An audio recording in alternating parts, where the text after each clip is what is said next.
Betwa link परियोजना के विस्थापितों के जो प्रतिनिधिमंडल है, उन्होंने समाजवादी पार्टी के राष्ट्रीय अध्यक्ष और उत्तर प्रदेश के पूर्व मुख्यमंत्री अखिलेश यादव जी के साथ मुलाकात की। इस मुलाकात का उद्देश्य राजनीतिक नहीं था। जो विस्थापित परिवार हैं उसमें हजारों आदिवासी, किसान और सभी लोगों के न्याय मिले, इसके लिए था। क्योंकि कैन बेतवा परियोजना में पन्ना और छतरपुर जिले के 25 गांव विस्थापित हो रहे हैं, जहां पर भू अर्जन कानून 2013 लग रहा है, लेकिन इस कानून का पालन नहीं हो रहा है। प्रशासन द्वारा, सरकार द्वारा जो ग्राम सभाएं हैं, आम सभाएं सब फर्जी की गई हैं, ना उनका ठीक तरीके से सर्वे हो रहा है। कितना दुर्भाग्यपूर्ण है कि जिनके घर संसार, आजीविका, पहचान, संस्कृति सब कुछ छीने जा रहे हैं। सरकार उनके साथ न्याय, उनके कानून का पालन करने की जगह उनका दमन और उनके ऊपर अत्याचार कर रही है। जब भी हम लोग ज्ञापन लेके जाते हैं, सरकार से मांग करते हैं, अपना अधिकार, हक मांगते हैं, हमको लाठी चलाई जाती है, डंडे चलाए जाते हैं और दमन की नीति अपनाई जाती है। जब भी हम नियम कानून की बात करते हैं, अधिकारी कर्मचारी उन लोगों को व्यक्तिगत टारगेट पर लेते हैं। अभी जब बिजावर में जब मैंने प्रशासन से कानून के पालन की बात कही, तो प्रशासन ने मुझे अवैध तरीके से गिरफ्तार करके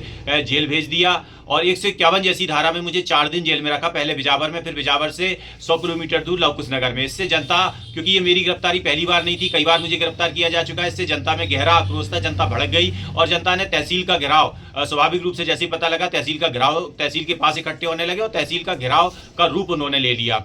जब लोग वहां से नहीं हटे, उनका एक ही मांग थी कि हमको न्याय दिया जाए और हमारी जो आवाज उठा रहे हैं अमित भटनागर, उनको रिहा किया जाए। लेकिन प्रशासन ने जनता की भावनाएं, जनता की आक्रोश को समझने की जगह वहां भी दमन पूर्वक नीति अपनाई। पहले उनके ऊपर ठंडे पानी से पानी डाला गया। रात के 2 बजे, 12 बजे के लगभग महिलाएं बच्चों को, जो बच्चे लिए बैठी थी, अपना बच्चों के लिए खाना बना रही थी, वहां पर उनके ऊपर वाटर कैनन का उपयोग किया गया। इतनी सर्दी में ठंडे पानी की बौछारें, और इसके बाद लाठीचार्ज किया गया, जिससे महिलाओं की तरफ से भी कुछ 1-2 प्रतिक्रिया स्वरूप पत्थरबाजी की घटनाएं प्रशासन का कहना है हुई है। उसके बाद प्रशासन की तरफ से बिना चेतावनी दिए, बिना किसी उसके आदेश के बुरी तरीके से लाठीचार्ज किया गया। 15-15, 20-20 किलोमीटर लोगों को दौड़ा दौड़ा के मारा। जब मैं गाँव में गया तो लोगों ने, अपने महिलाओं ने अपने जख्म, अपने दर्द साझा किए। ये बहुत ही निंदनीय घटना है। हमने अखिलेश यादव जी से जब मुलाकात की तो ये सारी घटनाएं बताई। उल्टा प्रशासन ने लोगों के ऊपर ही केस लगा दिए, झूठे केस से।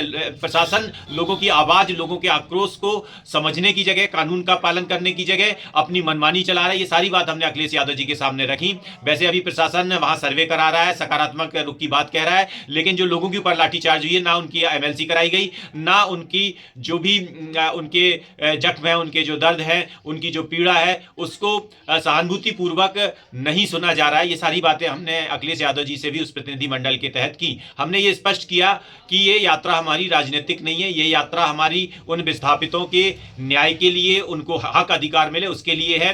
कई बार हमारे द्वारा भाजपा, भारतीय जनता पार्टी के जो हमारे मुख्यमंत्री हैं, यहाँ पर सत्ता में हैं, शिवराज सिंह जी पहले थे, शिवराज सिंह जी को भी कई बार हम लोग ज्ञापन देने गए। जब भी हम ज्ञापन देने गए, हमको गिरफ्तार कर लिया गया, लाठीचार्ज किया गया। आज वो लोग हमारी बात नहीं सुन रहे। इसलिए हमने तय किया गया कि हम हर नेता को, चाहे वो किसी भी पार्टी के राष्ट्रीय अध्यक्ष हों, राहुल गांधी जी हों, हम सबको ये बात सुनाएंगे। अभी तो हमने अखिलेश जी को सुनाया, क्योंकि अखिलेश जी ने ये बात हमारी लोकसभा में भी उठाई थी और जिस गंभीरता के साथ उन्होंने प्राथमिकता के आधार पर किसानों की बात को लिया, विस्थापितों की बात को लिया, उन्होंने ये आश्वासन दिलाया कि जब भी जरूरत पड़ेगी मैं वहां आप लोगों के साथ खड़ा दिखाई दूंगा। मैं कब आ जाऊं, ये उन्होंने कहा, जो मैंने वीडियो भी रिलीज किया उसमें स्पष्ट है। साथ ही उन्होंने कहा कि विस्थापितों के साथ जिस तरह से ये भेदभावपूर्ण और दमनपूर्वक नीति हो रही है, इसको हम बर्दाश्त नहीं करेंगे और हम यहाँ विस्थापितों के साथ हैं। मैं उनका धन्यवाद ज्ञापित करना चाहता हूँ। साथ ही में जैसे हमारे इसके प्रदेश अध्यक्ष हैं मनोज यादव जी, उन्होंने भी पूरा साथ और सहयोग दिया, उनको भी मैं धन्यवाद ज्ञापित करना चाहता हूँ। हमारे कांग्रेस के साथी भी, उन्होंने भी बहुत सहयोग दिया। और ग्रामीण के जो लोग हैं, वो तो उनका हक अधिकार है, वो लोग तो शांतिपूर्ण तरीके से मांग रहे थे। मीडिया ने भी जिस तरह से साथ और सहयोग दिया, मैं मीडिया का भी बहुत बहुत आभारी हूं। और भी सामाजिक कार्यकर्ताओं ने, सभी ने इसमें बढ़ चढ़ के हिस्सा लिया, बढ़ चढ़ के सहयोग किया, इस आंदोलन को एक जन आंदोलन बनाया और जनता की आवाज बनाया। मैं आपका आभार हूं। संघर्ष जारी रहेगा। अभी हम संवाद के लिए डरे नहीं है, थके नहीं है। हम थोड़ा सा, जब प्रशासन ने एक सकारात्मक पहल की है तो प्रशासन की तरफ हम न्याय की आस में थोड़ा सा रुके हैं। लेकिन यदि प्रशासन अपनी बात से मुकरा और प्रशासन का जो ये दमन पूर्वक व्यवहार है, अगर ये नहीं रुका तो एक बहुत ही जोरदार आंदोलन होगा। अभी मैं पन्ना तरफ के गाँव का भ्रमण पे हूँ और विस्थापित जितने भी गाँव हैं, सारे गाँव में जा रहा हूँ, लोगों से मिल रहा हूँ। लोगों को बहुत चोटें आई, उनकी गाड़ियाँ तोड़ी गई हैं, उनमें दहशत का माहौल है। उनके बीच में एक सहानुभूतिपूर्वक बातचीत हो रही है और हम सब मिलकर इस आंदोलन को और अपनी मांगों को, अपने हक अधिकार को आगे बढ़ा रहे हैं। आज प्रशासन चाहे हम लोगों को जेल नहीं, फांसी पे लटका दे, लेकिन हमारे न्याय की लड़ाई जारी रहेगी और ये हमारी लड़ाई स्पष्ट रूप से मैं कह रहा हूं कि किसी अधिकारी से, किसी सरकार से नहीं है, बल्कि हमारी लड़ाई अधिकारी और सरकार की मनमानी से। जिस तरह से भारतीय जनता पार्टी की सरकार यहां पर लोगों का दमन कर रही है, जो लोग अपने हक अधिकार मांग रहे हैं उनको हथकड़ियां पहनाई जा रही हैं, और जो लोग पुलिस के साथ बदसलूकी कर रहे हैं, पुलिस की कॉलर पकड़ रहे हैं भारतीय जनता पार्टी के पोषित युवा मोर्चा के लोग, उनके ऊपर कोई कार्रवाई नहीं है। पुलिस की लाठी क्या, भारतीय जनता पार्टी की सरकार में पुलिस की लाठियां क्या सिर्फ आदिवासी महिलाओं, अपने हक मांगने वालों के लिए ही आरक्षित कर रखी हैं, या गुंडों पे, रेत माफियों पे, इन पे भी पुलिस की लाठियां और उनका कानून चलता है? हमारी स्पष्ट रूप से ये मांग है, स्पष्ट रूप से आवाज है। आप सबका क्या कहना है इस बारे में भी आप अवगत कराइए। धन्यवाद।